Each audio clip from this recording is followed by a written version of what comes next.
इस पार्टी के निर्माण में खुद को खपा दिया, मैं उन सब के चरणों में नमन करता हूं। साथियों, इस बार का स्थापना दिवस 3 वजहों से बहुत महत्वपूर्ण हो गया है।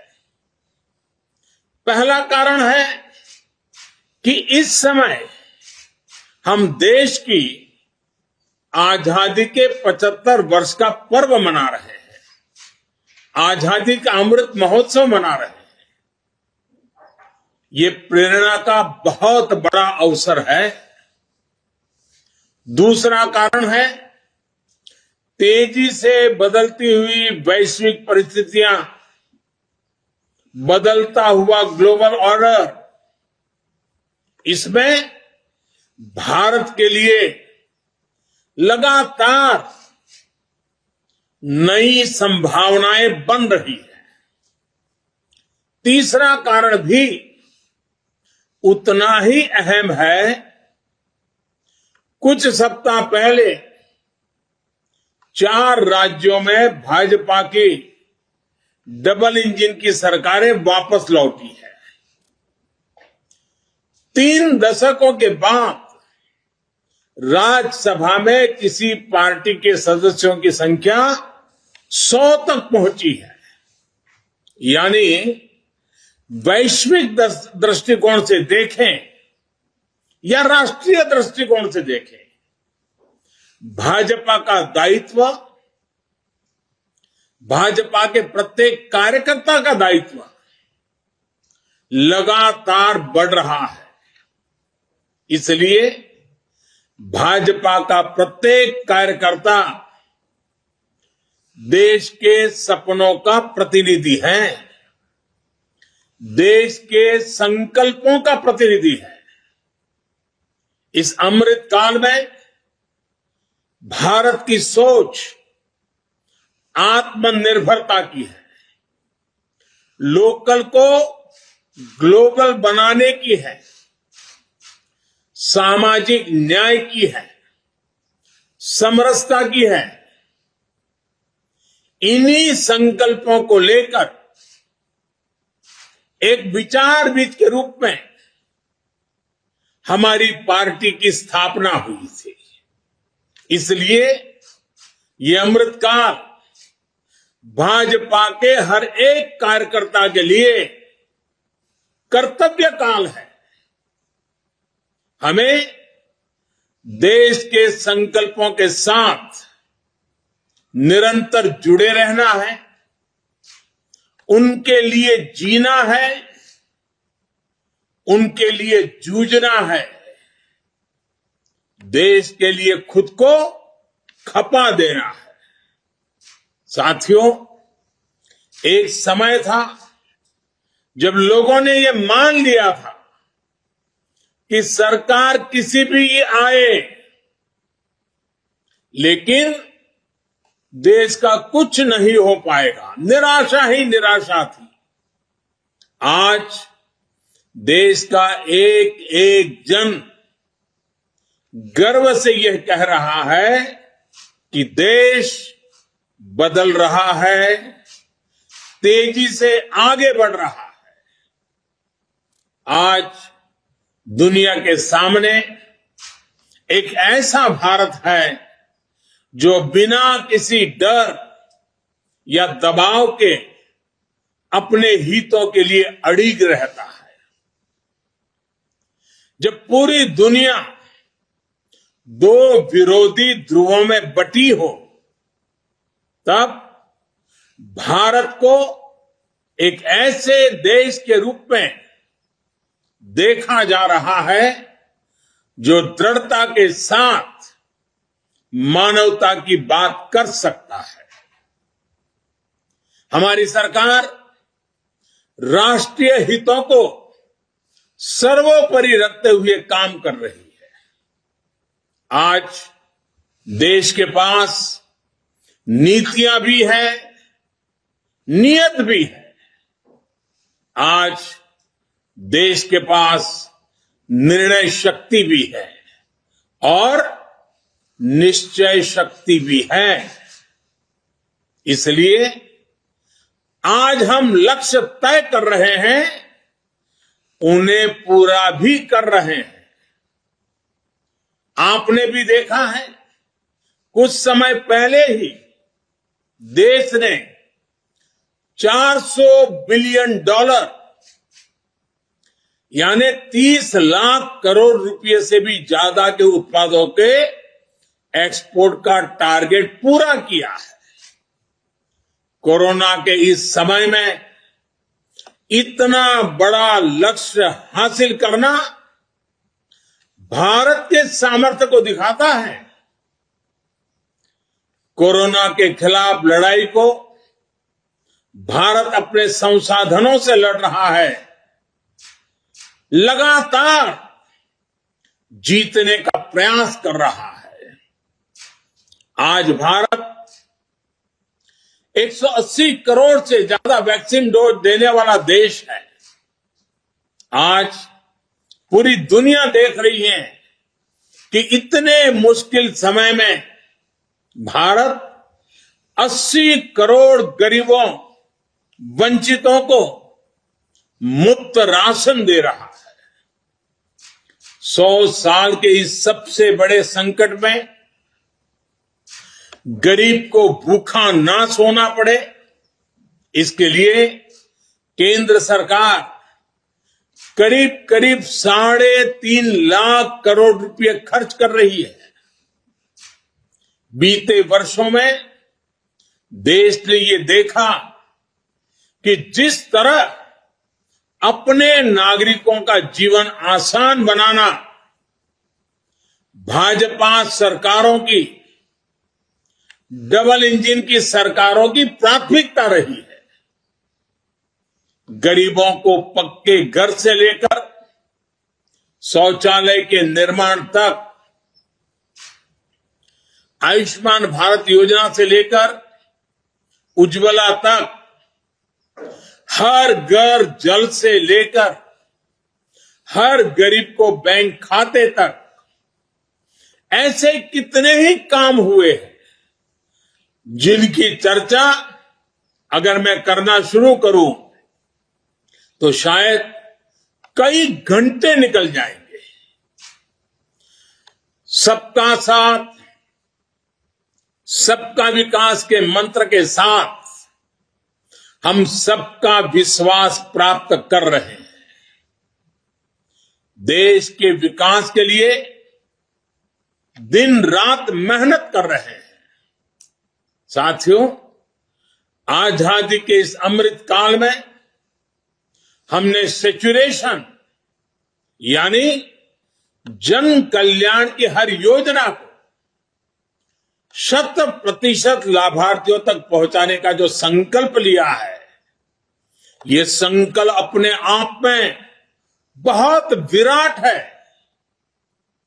सेचुरेशन तक पहुंचने के इस अभियान का मतलब है भेदभाव की सारी गुंजाइश को खत्म करना, तुष्टीकरण की आशंकाओं को समाप्त करना, स्वार्थ के आधार पर लाभ पहुंचाने की प्रवृत्ति को खत्म करना और समाज की आखिरी पंक्ति में खड़े आखिरी व्यक्ति तक सरकारी लाभ पहुंचे, ये सुनिश्चित करना। यही तो है सबका साथ, सबका विकास।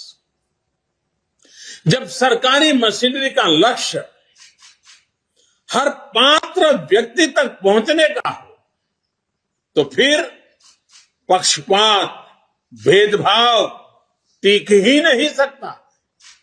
इसलिए हमारा ये सेवा भाव अभियान सोशल जस्टिस, सामाजिक न्याय का बहुत बड़ा माध्यम है। भाजपा के प्रत्येक कार्यकर्ता को ये संदेश लेकर घर घर जाना है, सबको जागरूक करना है। साथियों, हमारे देश में दशकों तक कुछ राजनीतिक दलों ने सिर्फ वोट बैंक की राजनीति की। कुछ लोगों को ही वायदे करो, ज्यादातर लोगों को तरसा कर रखो। भेदभाव, भ्रष्टाचार, ये सब वोट बैंक की राजनीति का साइड इफेक्ट था। लेकिन भाजपा ने इस वोट बैंक की राजनीति को न सिर्फ टक्कर दी है, बल्कि इसके नुकसान देशवासियों को समझाने में भी सफल रही है। भाजपा की नेक नियत, नेक इरादों से किए जा रहे कार्य, उसे इसलिए जनता से भरपूर आशीर्वाद मिल रहा है। आज देश में ऐसी सरकार है जिसकी वैचारिक निष्ठा अंत्योदय में है। गरीबों, दलितों, पिछड़ों, महिलाओं के हितों के लिए, उनके उत्थान के लिए काम करना, ये हमारी पार्टी के मूल संस्कार है। इसलिए आज दलितों, पिछड़ों, आदिवासियों, किसानों, नौजवानों के साथ ही जिस तरह महिलाएं भाजपा के पक्ष में मजबूती से खड़ी हुई है, वो अपने आप में एक नए युग की ताकत का प्रतिबिंब है। पिछले कई चुनावों में हमने लगातार देखा है, भाजपा का विजय तिलक करने के लिए सबसे आगे हमारी माताएं बहनें आती हैं। ये केवल एक चुनावी घटना भर नहीं है, एक ऐसा सामाजिक और राष्ट्रीय जागरण है जिसका इतिहास में विश्लेषण किया जाएगा। देश ने महिलाओं को नए अधिकार दिए, सुशासन और कड़े कानूनों से उनमें सुरक्षा का भाव पैदा किया। महिलाओं के स्वास्थ्य की चिंता से लेकर उनकी रसोई की चिंता, गैस, बिजली, राशन की चिंता, इनके जरिए देश ने उनका जीवन बदला है। आज देश की नारी शक्ति के भीतर जो आत्मविश्वास पैदा हुआ है, आर्थिक फैसलों में उनकी जो सहभागिता बढ़ी है, वो भारत के भविष्य को दिशा दे रही है। देश के विकास में महिलाओं की भागीदारी बढ़े, उनकी सक्रियता बढ़े, ये विश्वास बढ़े, ये हमारा बहुत बड़ा दायित्व है। साथियों, हमारे लिए राजनीति और राष्ट्रनीति साथ साथ चलते हैं।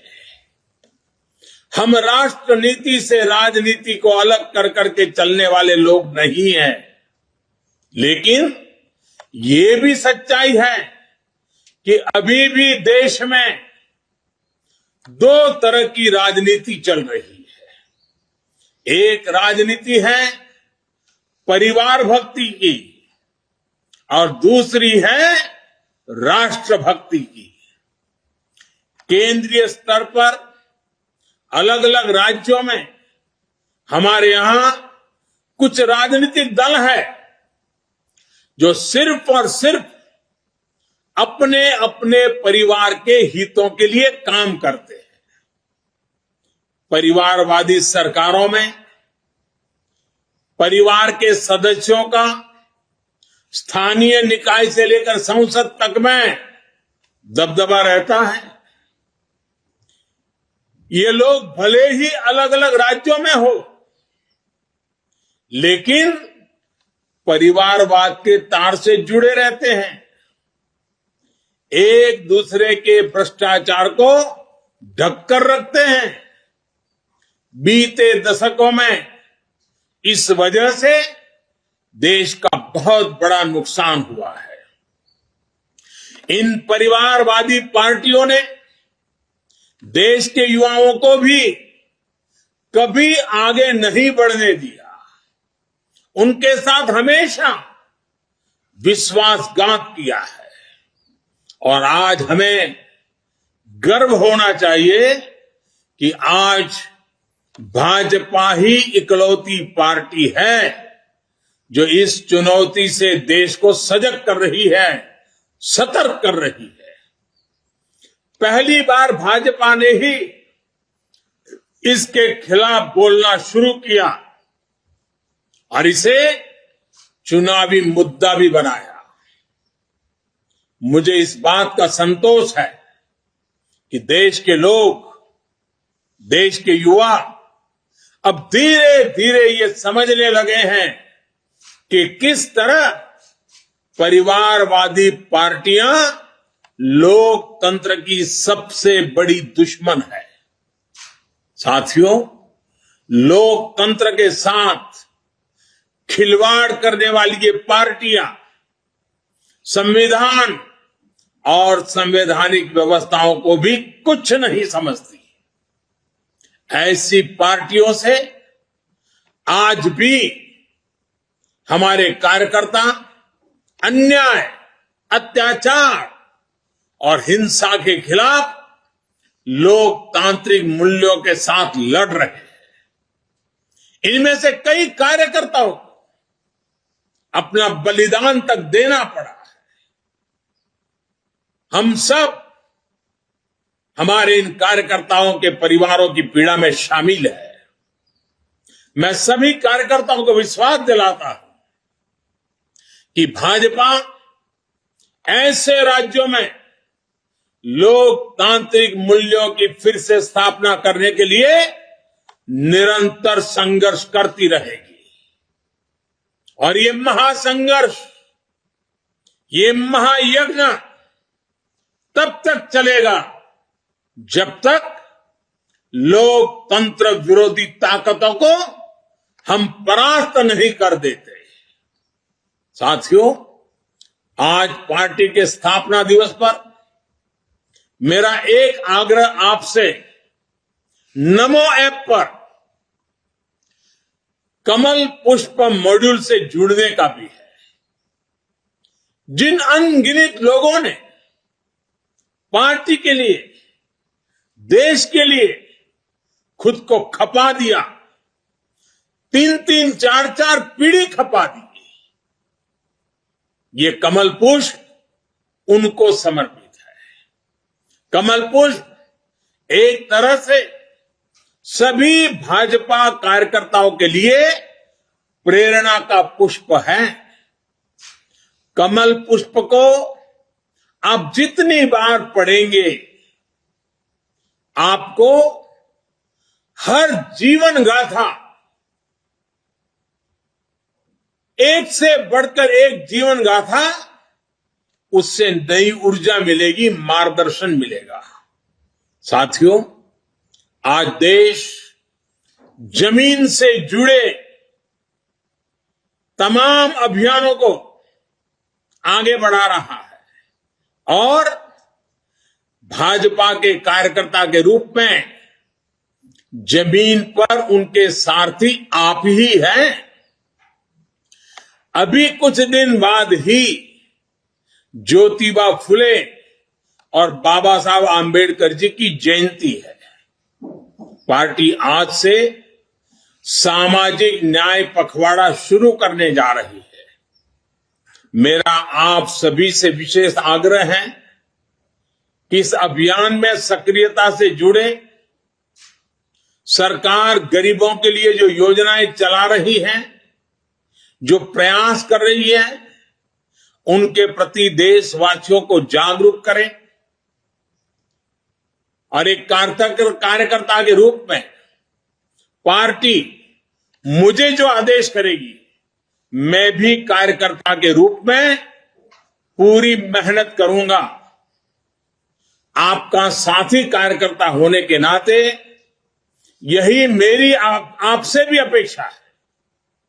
मुझे पूरा विश्वास है कि हम सब मिलकर इसी तरह राष्ट्र सेवा के यज्ञ में अनवरत लगे रहेंगे। आपके प्रयासों से देश अनंत ऊंचाइयों तक पहुंचेगा।